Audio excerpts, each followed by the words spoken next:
E na Argentina, a Câmara dos Deputados aprovou nessa semana o projeto de reforma trabalhista do governo Javier Milei em meio a uma onda de protestos que incluiu uma greve geral pelo país. O texto sofreu alterações na casa durante a tramitação e voltará a ser analisado pelo Senado. A gente vai repercutir agora esse assunto e principalmente os impactos que essas medidas podem provocar no mercado de trabalho e também na economia argentina, com a Carla Beni, que é professora de economia da FGV, que já está aqui comigo. Professora, bem-vinda sempre aqui à nossa programação. Obrigada, Débora. É um prazer estar aqui com vocês. Professora, como que a senhora avalia esse projeto na forma como ele foi agora aprovado? E aprovado até sem muita dificuldade, de uma maneira bem acelerada, se a gente para poder pensar. Como que a senhora avalia nesse momento, quais são os principais benefícios, tanto para o governo como para os argentinos? Bom, primeiro é importante só destacar que há uma aceleração que você falou, ela também demonstra uma habilidade política na negociação, né? Então, esse daí é um ponto importante para a gente começar aqui. Quando você pega os itens de que por que ela voltou para de novo ser avaliada pelo Senado, foram dois itens importantes. O primeiro foi porque a solicitação era de que fosse reduzida. No caso de acidentes, os trabalhadores, eles teriam um benefício reduzido em 50%. E isso voltou justamente porque não foi aprovado, né, digamos. E outro item também que não foi aprovado é você ampliar muito o percentual de desconto do salário porque pagou em alojamento ou em alimentação, por exemplo. Então, esses dois itens foram retirados. Agora, quando você pega as mudanças no geral, alguns itens se destacam bastante. O primeiro é que há uma expectativa de formalização dos trabalhos. Para isso, você vai fazer, né, o governo vai fazer uma anistia para a informalidade. Então, as empresas que já estão com processos até penais, por exemplo, porque estão com funcionários ilegais, a ideia é que você elimine todo esse passivo e você possa contratar formalmente. Esse é um ponto que pode melhorar a contratação formal, mas também precisa ser observado para saber se realmente isso daí vai ser feito. Outra questão é que você vai poder fragmentar as férias. A legislação da Argentina, ela, após 6 meses, Débora, e até 5 anos de trabalho, ela concede até 14 dias de férias. E aí você vai poder fracionar no mínimo 7. Então, digamos que você poderia tirar férias 2 vezes, 7 dias e 7 dias.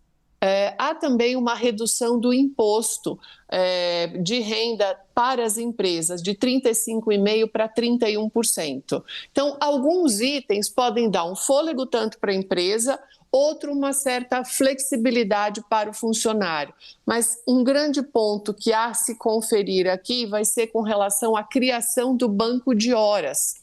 E esse banco de horas também está atrelado à permissão de você trabalhar uma jornada de até 12 horas por dia.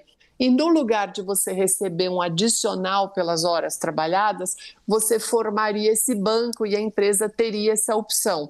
Ou seja, isso vai reduzir a entrada para o trabalhador, né?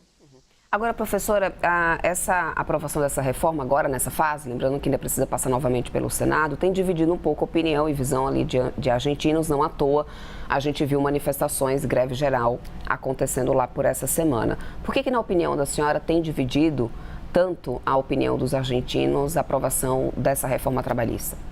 Porque existe um pano de fundo com relação ao FMI e a autorização de todos os empréstimos que a Argentina tem recebido com essas reformas.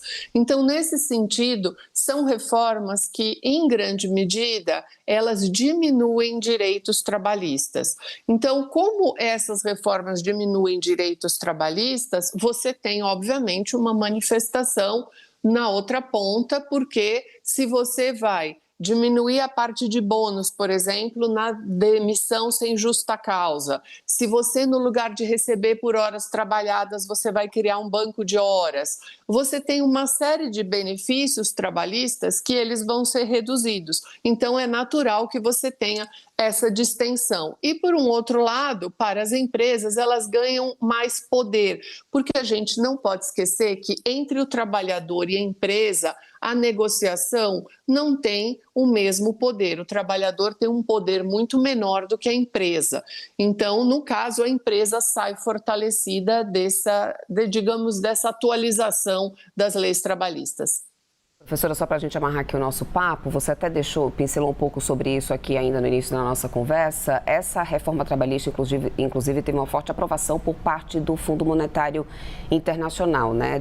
Desse ponto de vista, qual que é o recado que essa reforma passa nesse momento em relação, né, à economia argentina e de que forma ela tem capacidade também para atrair novamente investimentos para o país vizinho? Bom, o recado que se passa é: se eu empresto, no caso do FMI, se eu estou emprestando dinheiro, eu vou validando as medidas econômicas ao longo do tempo para ver se eu faço outro empréstimo, se eu continuo, digamos assim, apoiando o país. Então, o recado é literalmente você seguir uma certa cartilha recomendada pelo FMI, que é menos intervenção estatal, que é uma característica bem do neoliberalismo.